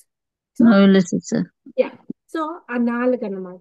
సో మనకి ఏంటంటే అందుకని ఇప్పుడు చాలా మంది ఎలా అంటే మన ఇంట్లో పరివారంలో ఎప్పుడు కూడా గొడవలు, తర్వాత ఎంతో టెన్షన్స్ తోని ఉందనుకోండి, అప్పుడు ఆ ఇంట్లో వాళ్ళకి ప్రశాంతత అనేది ఉంటుందా? ఉండదు. అందుకని మన ఇంట్లో వాళ్ళందరం కూడా ఆధ్యాత్మికంతో సంబంధం ఏర్పరచుకోవాలి. చక్కగా అందరు కలిసి భజన చేసుకోవడం, అందరు కలిసి ఇప్పుడు చక్కగా మనము ప్రణవానంద ప్రభుజీ క్లాస్ 4 రోజుల నుంచి వింటున్నాం కదా. అందరూ వందల వందల మంది ఒక్క దగ్గర కూర్చొని వింటున్నారంట. అందరు వాళ్ళు ఏం చెప్తున్నారు అంటే ప్రశ్నోత్తరాల సమయంలో మేము ఏదైనా సినిమాకి వెళ్ళాలన్నా ఫ్యామిలీతో వెళ్ళలేము ఇప్పుడున్న కలియుగంలో. ఎక్కడికన్నా వెళ్ళాలి అన్నా మేము అన్నన్ని డబ్బులు పెట్టుకోలేము. కానీ ఇప్పుడే ఒక టీవీ చూడాలి అని అంటే ఒకరేమో మ్యూజిక్ చూస్తా అంటారు, ఒకరేమో స్పోర్ట్స్ చూస్తా అంటారు, ఒకరేమో ఆ న్యూస్ చూస్తా అంటారు, సినిమా ఇంకొకటి ఇంకోలాగా చెప్తూ ఉంటారు. కానీ మీ మీ ఆ ప్రవచనం వింటూ ఉంటే అందరం కలిసి వినాలి అనిపిస్తుంది. పిల్లలు, పెద్దలు, మనవరాలు అందరం కూర్చొని వింటున్నాము అని చక్కగా చెప్తున్నప్పుడు ఎంత బాగా అనిపించింది అని అంటే అలా ఆధ్యాత్మికం మనం చేసుకోవాలి అన్నమాట. సో ఆధ్యాత్మికం చేసుకోవాలి అంటే అది ఒకేసారి కుదరదు, చిన్న ప్రయత్నం, ఒకరు ఒకరు ఒకరు ఒక. అందుకని ప్రభుపాద ఏం చెప్పారు అని అంటే ఇంటికి ఒకరు చాలు. వాళ్ళ ఇంట్లో ఒక్కరు మొదలెట్టిన విత్తనము ఏ విధంగా అది శాఖోపశాఖలుగా ప్రయాణించి ఆ వంశమంతా ఎలా అంటే ఒక ఇటు 7 తరాలు అటు 7 తరాల వరకు పాకించిపోతుందంట. అందుకని వంశంలో ఇంటికొకరు ఈ ఆధ్యాత్మికాన్ని చేపట్టాలి అని చెప్తూ ఉంటారనమాట. అందుకని అది మనకి ఒక మంచి కర్మ. ఆ మంచి కర్మని చెయ్యాలి, కానీ మనం వికర్మ సైడ్ వెళ్లకుండా ఉండడానికి ప్రయత్నం చేయాలి. సో మన తర్వాత ఇంకోటి ఏంటంటే ఆ కర్మ అంటారు అకామ కర్మ. సో అకామ కర్మ అంటే 2 ఉద్దేశాలు వస్తాయి ఇక్కడ. చాలా మంది కర్మ చేయకుండా ఉండడము, తర్వాత కర్మని అంటే కర్మను త్యాగం చేయడము, తర్వాత కర్మలో వచ్చిన ఫలితాన్ని కూడా మనం త్యాగం చేయడం అనమాట. సో ఇంకొకటి ఇది ఈ సెక్షన్ తర్వాత నెక్స్ట్ సెక్షన్ ఏంటి అంటే నిష్కామ కర్మ. ఈ నిష్కామ కర్మ ఎలాంటిది అని అంటే దాన్ని ఆ ఫలితాలను ఆశించకుండా చేస్తాం. ఇది చాలా కష్టం అండి. మనం యోగా ల్యాడర్ లో కూడా చూసాం కదా, ఆ ఇంట్రడక్షన్ లో మొత్తము. ఎలా అంటే అందరు ఇప్పుడు మనం జాబ్ చేస్తామండి, జాబ్ చేసిన తర్వాత వాడు జీతం ఇవ్వలేదంటే జాబ్ చేస్తామా? చెయ్యం. సో జీతం వస్తాడు కాబట్టి మనం జాబ్ చేస్తాం. అదే వాలంటీర్ జాబ్ చేస్తాము, వాలంటీర్ లో కూడా మనకి ఏంటంటే మనకి తృప్తి కలుగుతుంది, మనకి ఏదో ఒక దాన్ని తప్పించుకోవడానికి ఇంకోటి చేస్తున్నాము అని అది చేస్తూ ఉంటాం. కానీ నిష్కామ కర్మ అనేది ఏంటంటే ఎలాంటి ఫలితాలను ఆశించకుండా మన మనకున్న విద్యుక్త ధర్మని నిర్వహించడం అన్నమాట. అది చాలా కష్టమైంది. అందుకని ఏం చెప్తున్నారా అంటే ప్రతి కర్మని మనం భగవంతుడిని కలుపుకొని వర్క్ ఈజ్ వర్షిప్ కాకుండా వర్క్ యాజ్ వర్షిప్ అని మన కర్మని కృష్ణ చైతన్యంతో చేసినప్పుడు అందుకని మనము మూడు తర్వాత థర్డ్ చాప్టర్ ఫిఫ్త్ చాప్టర్ లో చాలా వివరంగా తెలుసుకుంటాం ఈ నిష్కామ కర్మ గురించి. అక్కడ మనకు చెప్తారనమాట మన కర్మ ఏ విధంగా తీసేయాలి అని. సో కర్మలో మనకి ఎలా అంటుకుంటుంది అని అంటే మనం చెప్పుకున్నాం కదా, అది ప్రారబ్ధ అపరారబ్ధ బీజ కూట అని ఈ ఫలితాలు ఉండిపోతాయి అన్నమాట. మంచి కర్మ వచ్చినా మనకి కష్టమే, మళ్ళీ జన్మ మృత్యు జరా వ్యాధిలో ఉండిపోతాము. మంచి కర్మను కూడా భక్తులు వద్దనుకుంటారనమాట. అందుకని గోపికలు ఎలా అనంటే మనం చూసాం కదా, నారదుడు వచ్చి కృష్ణుడికి తన పాదధూళి కావాలని అడుగుతున్నాడు అని అంటే దేవతలు అందరూ పక్కకు తప్పుకున్నప్పుడు ఆ గోపికలు ఏ విధంగా నా ధూళి తీసుకో నా ధూళి తీసుకో అని వెళ్తారో అంటే వాళ్ళు భయపడరు. ఉమ్, భగవంతుడిలో ఏ జన్మ వచ్చినా భగవంతుడిలో మనము ఆ భక్తి మార్గంలో ఉన్నప్పుడు మనకి ఎలాంటి జన్మ వచ్చినా మనకి ప్రాబ్లం లేదనమాట. అంతేకాని భక్తి మార్గంలో లేనప్పుడు మళ్ళీ మనకి ఆ ఆ, నరకాలకి అంటే వెళ్ళడానికి దో- మన కర్మ అక్కడ ఫలితాన్ని తీసుకుంటుంది కాబట్టి కర్మని అకర్మ చేసుకో, నిష్కామ కర్మ చేసుకో అని మన ఆచార్యులు ఇక్కడ చెప్తున్నారనమాట. త్రైగుణ్య విషయ వేద అంటే త్రిగుణాతీతుడు కమ్ము నువ్వు. ఎలా అంటే ఇప్పుడు మనకి త్రిగుణాల గురించి తెలుసుకున్నాం కదా, ఈ రజోతమో గుణాల నుంచి బయటపడి సత్వగుణం నుంచి విశుద్ధ సత్వానికి వెళ్ళు. ఎప్పుడూ కూడా అది ప్రయత్నం చెయ్యి, నువ్వు నీ ఆత్మని దాంట్లో స్థిరపరచు అని మనకి చెప్తూ ఉన్నారు. తర్వాత ఏంటంటే ఇక్కడ మన లక్ష్యాన్ని సాధించడానికి ఇక్కడ ఏంటంటే మనం అప్పుడు చేసేటప్పుడు ఎన్నో మనకి ఒడిదుడుకులు వస్తూ ఉంటాయి అన్నమాట. అప్పుడు దానికి ఏం చెప్తున్నాడు అంటే ఈ మూడు మార్గాలను ఎప్పుడు కూడా మర్చిపోవద్దు అంటున్నాడు. ఆ మూడు మార్గాలు ఏంటి అంటే మనకి ఆలోచన రావడం తప్పు కాదండి. ఆ ఆలోచన ఎందుకంటే భగవంతుడు మనకు ఫ్రీ విల్ ఇచ్చాడు. ఆ ఫ్రీ విల్ ని మనము ఒక సంకల్పం లాగా తీసుకొని దాన్ని ఎలా అంటే ఒక ప్రార్థనా పూరితంగా మనం దాన్ని చేపట్టుకోవాలన్నమాట. కోరిక, ప్రయత్నం, ప్రార్థన. సో ఈ మూడు చాలా ఇంపార్టెంట్. మన సంకల్పం దృఢంగా ఉన్నప్పుడు మనకి అది నెరవేరుతుంది అన్నమాట.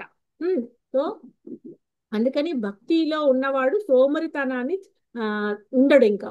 అందుకని భక్తిని చేపట్టమని చెప్తున్నారనమాట. సో ఇంకొకటి ఏంటంటే ఇక్కడ ఎందుకు అలా చెప్తున్నాడు అంటే శ్రీకృష్ణుడు అర్జునుడికి, అర్జునుడు ఒక క్షత్రియుడు, తన ధర్మమే యుద్ధం చేయడం. అలాంటి యుద్ధం చేయకుండా యుద్ధం చేయకపోవాలనుకుంటున్నాడు అనమాట. అందుకని ఏం చెప్తున్నాడు అంటే నువ్వు ఇక్కడ చూడండి ఏమంటున్నాడు, యుద్ధం చేయడం వల్ల విజయము అపజయము. ఉమ్, విజయము అపజయము.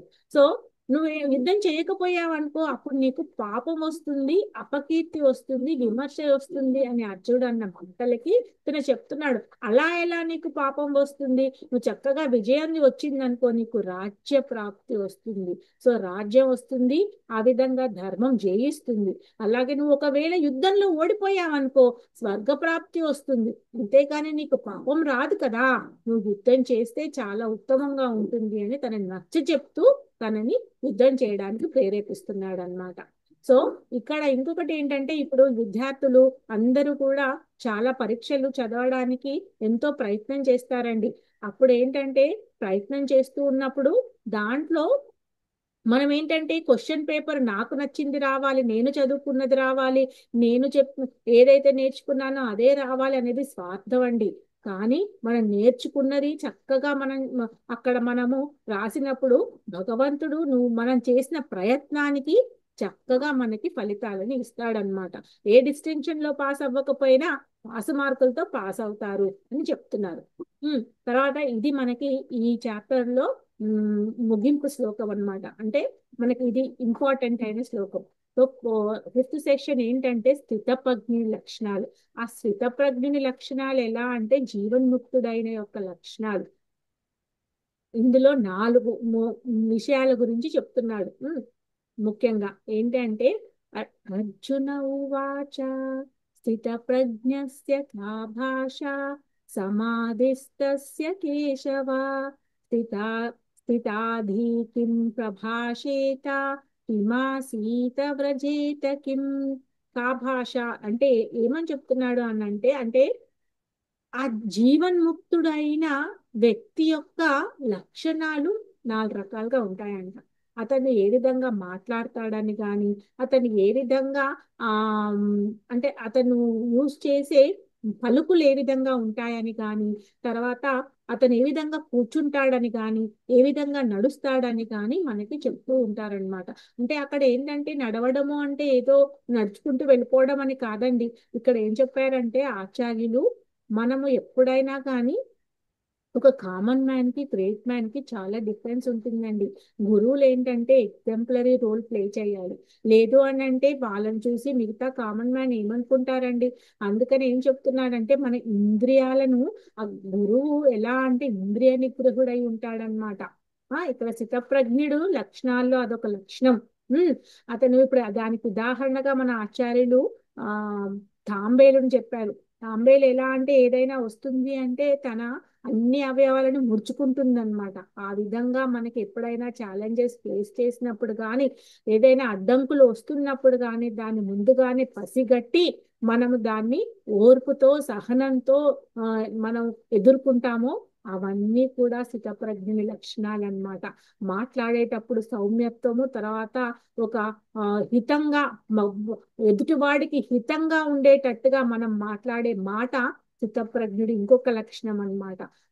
తన యూజ్ చేసే భాష ఎలాంటి భాష అంటే ఈ తెలుగు, ఇంగ్లీష్, మరాఠీ, హిందీ అలా కాదండి. ఇక్కడ ఏ భాషలో ఏది చెప్పినా కానీ ఆ భాషతో మనం మాట్లాడే మాటతో కాదు, తన ఆ యాక్షన్స్ తో కనబడుతుంది అన్నమాట. సో అంత ఓర్పుగా నెమ్మదిగా మనం ఒక మనిషిని చూడగానే చిత్రించుకోవడము, ఒక మనిషిని చూడగానే మన ఆవేదనని అంతా కూడా అక్కడ పెట్టడం కాదు. మనం సత్వగుణంలో ఉండడానికి ప్రయత్నం చేయాలి. సత్వాలో మాట్లాడాలి, సత్వాలో ప్రయాణించాలి, సత్వాలో ఆలోచించాలి. అన్నీ కూడా సత్వాలో చేయాలి. అంటే సత్వంతోనే ఉండాలి మన జీవితం అంతా పొద్దున్న నుండి సాయంత్రం వరకు కూడా అనేది అక్కడ చెప్తున్నారనమాట. సో తన ఏ విధంగా నడుస్తాడు, కూర్చుంటాడు అని అంటే తన నడవడిక ఎలా ఉండాలి అంటే పక్కన వాడిని ఈ భక్తి మార్గంలో, ఆధ్యాత్మికమైన భక్తి మార్గం ఎంత ఇంపార్టెంట్, అది ఎంత పరివర్తన తీసుకొస్తుంది, అది సమాజానికి ఎంత ఉపయోగకరము, భావి తరాలకు దాని గురించి ఎంత మనం చెప్పబోతున్నాము, ప్రతి ఒక్క ఆత్మ పరమాత్మ మనని ఎలా కలుపుతున్నాము అనే విషయాలు తనను చూడగానే మనము చేతులెత్తి దండం పెట్టేటట్టుగా కనబడాలి అనేది చెప్తున్నారనమాట. తన నడువు అంటారు కదా పెద్దల అడుగు జాడల్లో నడుస్తూ ఉన్నప్పుడు పిల్లలు నేర్చుకుంటారని. సో ఆ విధంగా స్థితప్రజ్ఞుడు ఆ విధంగా ఉండాలి అని తన అన్ని ఇంద్రియాలను కూడా తన టెంప్టేషన్ లేకుండా చూసుకుంటూ ఉండాలి. చాలా మంది అందుకని ఏంటంటే మనము ఒక భగవంతుడికి ప్రసాద నైవేద్యం చేసుకుంటూ తన హయ్యర్ టేస్ట్ గురించి తెలుసుకుంటూ తనలో ఉన్న ఇంద్రియార్థాలకి అన్నిటినీ కూడా ఆ సెన్సేషన్స్ నుంచి బయటపడుతూ ఉండాలి అనేది స్థితప్రజ్ఞుని లక్షణాలు ఇక్కడ. సో దీంతో ఈ సెక్షన్స్ మనకి పూర్తయ్యాయి. సో ఇక్కడ ఏంటంటే ఇంకా కొన్ని ఏంటంటే ఈ అన్నిటిని మనం ఒకేసారి ఇలా గజిబిజి ఈ డయాగ్రామ్ చూసినప్పుడు మనందరికీ అనిపిస్తూ ఉంటుంది, అయ్యో అసలు ఈ దారే కనబడట్లేదు, ఎటు వెళ్తున్నామో మనకి అందరూ అనుకుంటారు. ప్రతి ఒక్కరి లైఫ్ లో ఒక ప్రాబ్లం అనేది ఉంటుందండి. కానీ ఆ ప్రాబ్లం ని ఐడెంటిఫై చేయాలి మనం, ఆ ప్రాబ్లం కి సొల్యూషన్ వెతకాలి, ఆ సొల్యూషన్ కి మనము ప్రయత్నం చేయాలి. అంతేకాని ప్రాబ్లమ్స్ ప్రాబ్లమ్స్ ప్రాబ్లమ్స్ అంటే ఎస్, ప్రాబ్లమ్స్ అందరికీ ఉంటాయి. చిన్న పిల్లవాడి దగ్గర నుంచి ముసలి వరకు అందరికీ ప్రాబ్లమ్స్ ఉంటాయి. కానీ ప్రాబ్లమ్స్ లో నుంచి బయటికి రావాలి. అందుకని ఒక గోల్ అనేది పెట్టుకోవాలి. ప్రతి దాంట్లో మనకున్న సెన్సెస్ ని ఈ ఈ 5 సెన్సెస్ లో ఏ ఒక్కటి కూడా ఓవర్ గా మనం చేస్తాము.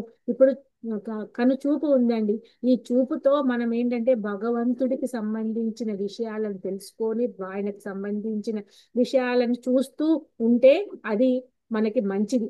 అంతేగాని ఇప్పుడు ఉన్న కాలంలో పిల్లలు 24 గంటలు ఐప్యాడ్స్, టీవీలు, తర్వాత రీల్స్, అది ఇది అని ఆ చూపుని కాస్త 50 ఏళ్లకు వచ్చిన కళ్ళజోడు 10 ఏళ్లకే వచ్చేస్తుంది అనమాట. అందుకనే దాన్ని కాపాడుకోలేకపోతున్నారు. అలాగే రుచి మనకి ఎలా అంటే ఇప్పుడు ఈ ప్రతి ఒక్క సాటర్ హౌస్లలో అన్ని చూసేస్తున్నాము. ఎలాంటిదైనా తీసుకెళ్లిపోయి ప్రతి ఒక్కరు ఇక్కడ ఏంటంటే యుఎస్ లో మరి ఆ అన్ని చీప్. ఏంటా అంటే నీకు ఇలా మీట్ ఏదైనా చీప్. అదే వెజిటేరియన్ అనుకోండి చాలా అసలు దొరకదు. సో అందుకని ఏంటంటే భగవంతునికి ఒక నైవేద్యాన్ని చేసి ఆ రుచిని మీరు ఆస్వాదించండి అని చెప్తున్నారు. అలాగే ఈ నాలుక నరం లేని నాలుక అంటారండి. ఈ నాలుక 2 విధాలుగా పనిచేస్తుంది.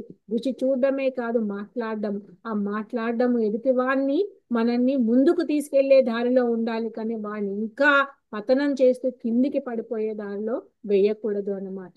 సో మాట అనేది చాలా మృదువుగా ఉమ్, సౌమ్యంగా ఉండాలి అని చెప్తున్నారు. వినికిడి వినికిడి ఎలా ఉండాలి అంటే ఈ ఈ శ్రవణము మనకంట ఆ అన్కాన్షియస్ లో ఉన్నప్పుడు కూడా మన చెవులు పనిచేస్తాయంట. అందుకని ఏదైనా ఎంతో నిద్రలో ఉన్నప్పుడు కూడా ఎంత పెద్ద సౌండ్ వస్తే మనం లెగుస్తాం కదా. అందుకనే దాన్ని చాలా జాగ్రత్తగా మనకి నవవిధ భక్తుల్లో శ్రవణము ద్వారానే మన భగవంతుడు పరమాత్మ రూపంలో మనకి తిష్ట వేసుకుంటాడు. కాబట్టి ఆ చెవులని భగవంతుడికి ఇచ్చిన మనకి ఎంతో ప్రాధాన్యమైన ఇంపార్టెంట్ అంగము. కాబట్టి దాన్ని కాపాడుతూ దాన్ని ఆ విధంగా ఉపయోగించుకోవాలి. అలాగే స్మెల్, టచ్ గురించి కూడా ఇక్కడ మనకి చెప్పారు.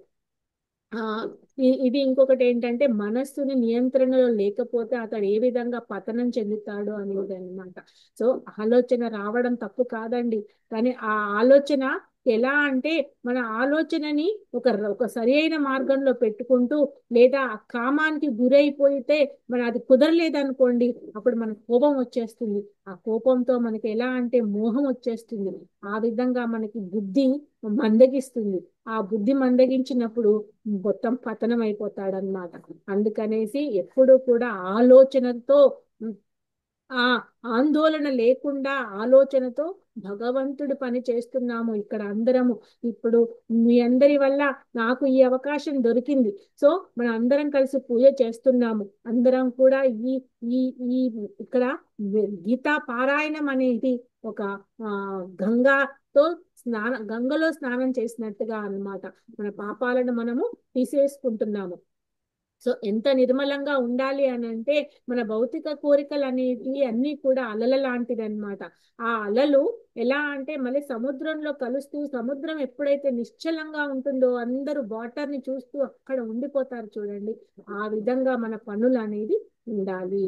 సో ఇక్కడ మనకున్న సెన్సెస్ కానీ సెన్స్ ఆబ్జెక్ట్స్ కానీ అన్ని భగవంతుడిలో కలుపుకోవాలి అనేది మనం నేర్చుకోవాలి. ఈ సెకండ్ చాప్టర్ ఇక్కడికి ముగిస్తుంది.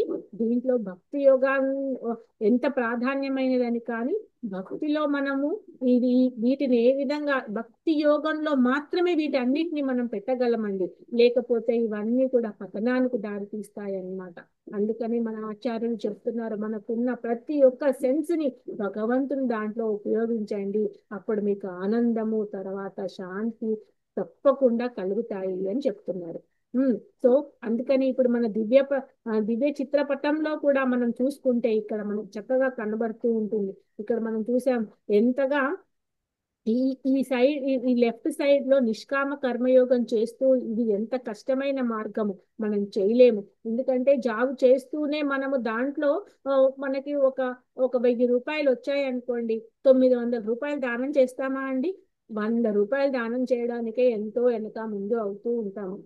అలాంటిది నువ్వు నిష్కామ కర్మ ఎలా చేస్తావండి? అసలు ఇక్కడే ఆగిపోయాము. ఇక్కడ వరకు జీవన్ముక్తుడు ఎలా అవుతాడు?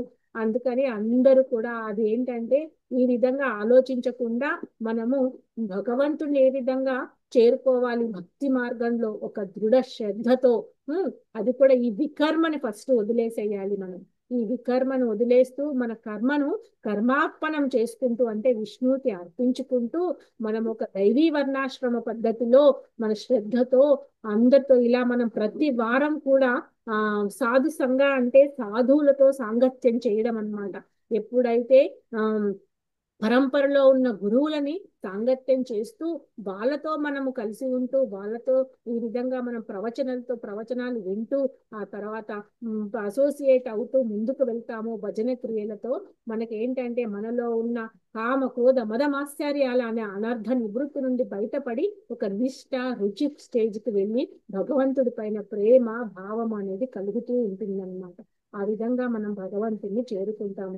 కానీ మనం అసలు ఈ వికర్మలనే ఉండిపోయి అసలు శ్రద్ధే కలగలేదనుకోండి, అప్పుడు ఎప్పుడండి మనం వెళ్ళేది భగవంతుడి దగ్గరికి? అందుకనే ప్రతి ఒక్క ఆచార్యులు ప్రయత్నం చేసేది ఏంటంటే, ఒకవేళ వీరు వికర్మను వదిలేయకపోయినా ఇవన్నీ చేస్తూ ఉండండి, ఆటోమేటిక్ గా ఇది వెళ్ళిపోతూ ఉంటుంది. ఇక్కడే ఇది చేస్తారు, ఇది చేయట్లేదు అని మనం అనుకుంటూ ఉంటే ఎప్పటికీ ఇక్కడ వరకు వెళ్ళలేము. మీరు ఏ కర్మ చేసినా కానీ దాన్ని భగవంతుడి ప్రీతికరం చేస్తున్నాము అనుకొని వింటూ ఉన్నప్పుడు మనకి ఇది ఈ కర్మ అనేది కర్మబంధం నుంచి బయటపడతామన్నమాట. సో ఈ ఈ ఈ దీంతో మనం ఈ రోజు ముగిస్తాము. ఈ శ్లోక ఏంటంటే చాలా ఇంపార్టెంట్ అండి, హరిభక్త విలాస. సో హరిభక్త విలాసలో నుంచి మనం తీసుకున్నాము. మన సంహరణం శౌచం మౌనం మంత్రార్థచింతనం అవ్యగ్రత్వం అనిర్వేదో జప సంపత్తి హేతవా. అంటే జపం అనే ఒక సంపత్తి అండి. అది ఎలాంటి సంపత్తి అంటే అన్నిటికన్నా రిచెస్ట్ వెల్త్ అన్నమాట. ఆ జపము మనం ఎప్పుడైతే హరినామం చేస్తూ ఉంటామో అది మనల్ని ఈ ఇంద్రియాల నుంచి మనల్ని బయట పడేస్తుంది అనమాట. సరే అనుకుంటారు ఎలా అంటే, మరి ఎలా మనము ఇవి సరే మేము గుడికి వెళ్ళాము, ఇక్కడ ఈ పూజ చేస్తాము ఆ పూజ చేస్తాము, అవన్నీ కూడా ఒక నామమాత్రపు ఫలితాలేనండి. వాటిలో నుంచి ఎలాంటి మార్పు మనలో జరగదు. ఆ మార్పు జరగాలి అని అంటే మనము జపం చేయాలి. ఆ జపం ఎలా చేయాలి అంటే మన సంవరణం, అంటే మనస్సు కృష్ణుడిపై పెట్టాలి. అప్పుడే మనము ఇంద్రియాలపై నుంచి మన కోరికలు పక్కకు జరుగుతాయి అన్నమాట. లేకపోతే వైరాగ్యం అనేది రాదండి. సో గుడికి వెళ్ళడము పూజ చేయడం వల్ల మనకి అది రాదు. మనం ఏంటంటే అందులో మళ్ళీ కూడా మన కోరికలు తీర్చుకోవడానికే గుడికి వెళ్తాం, కానీ మనలో పరివర్తన అనేది కనబడదు. శౌచం మౌనం అంటే ఎలా అంటే అందరు బాహ్య శౌచము అనేది ఇంపార్టెంట్, కానీ అంతర్ శౌచం అనేది చాలా ఇంపార్టెంట్ అండి. ఆంతరంగికంగా మన మనస్సు ఎలా అంటే ఇక్కడ ఉమ్, కామ క్రోధ మదమాశ్చర్యాలు అనేవి మనల్ని ఆ శత్రునాశనం అనేది జరగాలి. సో అందుకని అది ఇంపార్టెంట్.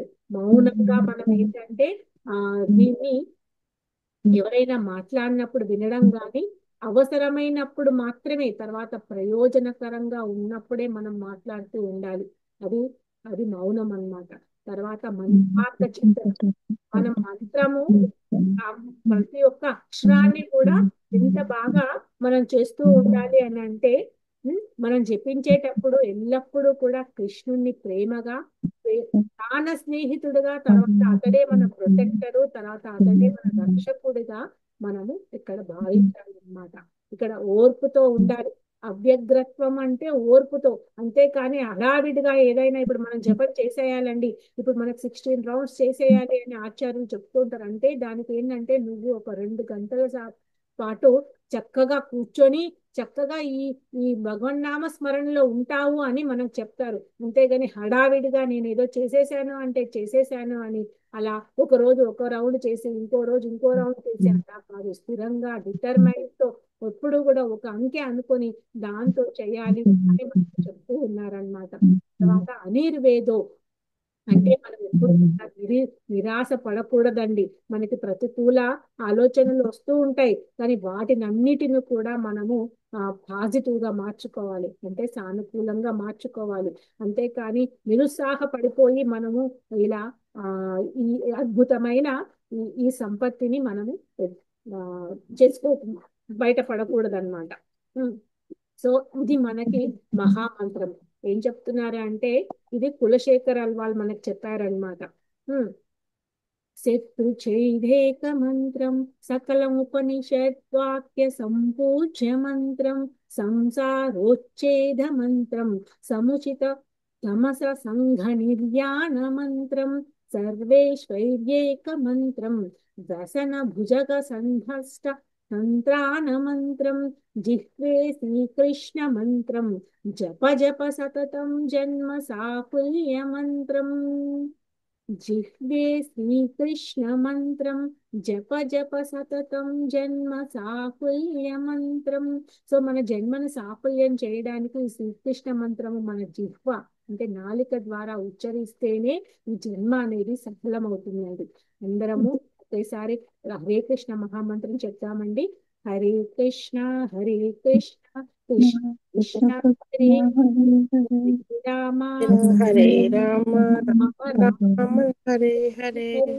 సో ఏంటంటే ఈ శత్రు నాశనం నుంచి తర్వాత మనకి ఇలా పాము ఏ విధంగా బుసలు కొడుతుందో ఆ విధంగా మనము ఈ భౌతిక ప్రపంచంలో అందరూ మన పైన ఆ విధంగా మనకి ఈ ఆటంకాలు అనేది వస్తూ ఉంటాయన్నమాట. వాటన్నిటిలో నుంచి ఈ సంసారం అనే ఒక ఆ ఒక ఛేదం అంటే ఆ ఎలాంటిది అంటే దానిలో నుంచి బయటపడాలి అంటే కష్టం, ఒక ఊబిరి. అలాంటి దాంట్లో నుంచి కూడా బయటపడాలి అన్న సంఘ నిర్యాణ మంత్రం అంటే మనలో ఉన్న చాలా మంది ఎలా అంటే మనల్ని ఆ వేరే దారికి తీసుకెళ్ళడానికి ప్రయత్నిస్తూ ఉంటారు. అలాంటి అన్నిట్లో నుంచి కూడా మనకి ఈ మంత్రం అనేది కాపాడుతూ ఉంటుందన్నమాట. అందుకని ఈ మంత్రాన్ని మనం ఎప్పుడూ కూడా మన నాలుకతో జపిస్తూ ఉండాలి అని చెప్తూ ఉన్నారు. ఆ,